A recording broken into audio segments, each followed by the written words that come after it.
पिछले टॉपिक्स में हम लोगों ने वाटर की मूवमेंट को प्लांट्स के अंदर स्टडी किया था। अब हम बात करते हैं कि आपके जितने भी फूड है या सुक्रोज है वो प्लांट्स के अंदर कैसे डिस्ट्रीब्यूट होती है। तो प्लांट्स के अंदर फूड को डिस्ट्रीब्यूट करने के लिए एक स्पेशल ट्यूब होते हैं जिसको हम लोग फ्लोएम टिश्यूज कहते हैं, और इसके अंदर फ्लोएम टिश्यूज के अंदर जो फूड की ट्रांसपोर्टेशन है उसको हम लोग ट्रांसलोकेशन ऑफ ऑर्गेनिक सोल्यूट्स कहते हैं। तो किसी भी चीज़ को उसके फंक्शन को स्टडी करने से पहले उसके कंपोनेंट्स को स्टडी करना बहुत ज़रूरी होता है, क्योंकि वो आपको आइडिया देता है कि वो चीज़ कैसे फंक्शन करती है। तो अगर मैं फ्लोएम की बात करूं तो फ्लोएम जो है वो लाइक द जाइलम वेसल्स एक वेस्कुलर टिश्यूज है जो कि ऑर्गेनिक न्यूट्रिएंट्स की डिस्ट्रीब्यूशन और ट्रांसपोर्टेशन में इंपॉर्टेंट रोल प्ले कर रहा होता है। तो फ्लोएम जो है ये 4 सेल्स से मिलकर बनता है, जिसमें पहले आपके sieve tube elements, companion cells, phloem parenchyma और सीव ट्यूब शामिल है। सबसे पहले हम बात करते हैं सीव ट्यूब्स क्या है। ये जो है ये इस तरह से एंड टू एंड ज्वाइन होती हैं, यानी कि इनके इस तरह से लॉन्ग हॉलो ट्यूब्स होती हैं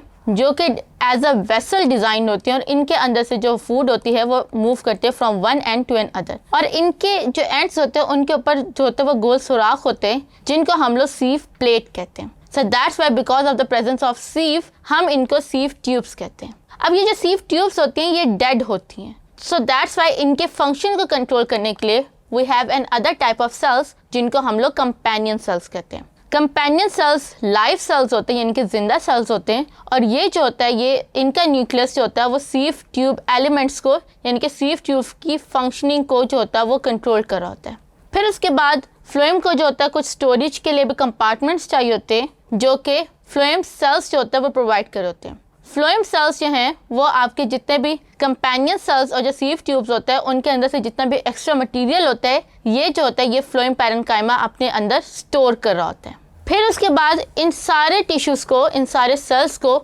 जो चीज़ मैकेनिकल सपोर्ट प्रोवाइड करती है वो आपके फ्लोएम फाइबर्स होते हैं। ये फाइबर्स जो होते हैं ये लिग्निफाइड यानी कि डेड होते हैं, और इनके अंदर स्पेशल केमिकल्स होते हैं जो कि इस फ्लोएम को मैकेनिकल स्ट्रेंथ जो होता है वो प्रोवाइड कर होते हैं और मेक श्योर करते हैं कि जो फ्लोएम है वो लाइक अ पाइपलाइन जो है वो long end to end join हो और वो किसी भी पॉइंट पे ब्रेक ना हो। इसके बाद हम बात करते हैं कि फूड कैसे ट्रांसपोर्ट होती है। हमें पता है कि जो जाइलम वेसल्स के अंदर पानी ट्रांसपोर्ट होता है वो यूनिडायरेक्शनल होता है, यानी रूट से नीचे से ऊपर की तरफ मूव करता है। लेकिन फूड जो होती है वो क्योंकि जो लीव्स होते हैं वो हर जगह पे प्रेजेंट होते हैं, सो दैट्स वाई जो फूड की डायरेक्शन होगी वो हम कहेंगे कि कोई एक डायरेक्शन नहीं है, लेकिन ये हमेशा जहाँ पे खाना बनता है वहाँ उसको हम सोर्स कहते हैं, वहाँ से मूव करते हैं टुवर्ड्स द सिंक जहाँ पे इस फूड की रिक्वायरमेंट होती है। तो अगर मैं इस फ्लूइड की बात करूँ कि जो फ्लोएम में मूव करता है उसके अंदर जो होता है वो आपका 90% पानी होता है और सिर्फ 10 से 25% जो होता है वो सुक्रोज होती है।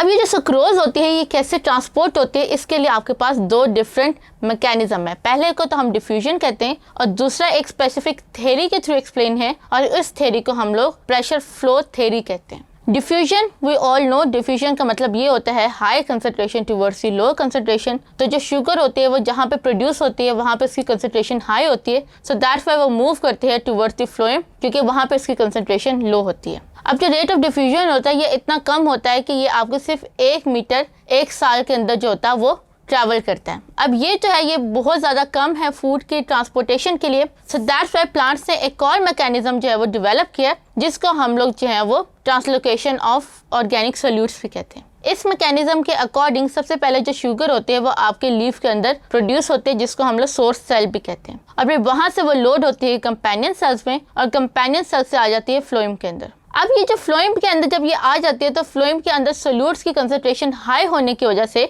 वाटर पोटेंशियल जो होती है वो कम हो जाती है, जिसकी वजह से जो नियर बाय जाइलम वेसल्स है वहाँ से पानी जो है वो फ्लोएम के अंदर आ जाता है। जब पानी फ्लोएम के अंदर आता है तो फ्लोएम में पानी आने की वजह से एक प्रेशर बिल्डअप होता है, और ये प्रेशर जो होता है वो सुक्रोज को पुश करता है टुवर्ड्स द सिंक, और जैसे ही वो फूड जो होती है वो मूव करते हैं टुवर्ड्स द फ्लोएम, वहाँ पे जो होता है वो जाकर जो है वो लोकेट यानी कि मूव कर जाती है सिंक के अंदर, और फिर वहाँ पे जो है वो सोल्यूट कंसंट्रेशन डिक्रीज हो जाती है, पानी की पोटेंशियल ज़्यादा हो जाती है और पानी जो होता है वो वापस अपने जाइलम वेसल में आ जाता है। तो यहाँ पे सिर्फ पानी का काम जो होता है वो फूड की ट्रांसपोर्टेशन होती है, नथिंग एल्स। तो इस दो मैकेनिज्म के थ्रू जो होता है वो फ्लोएम के अंदर फूड मूव करती है from one place to N other.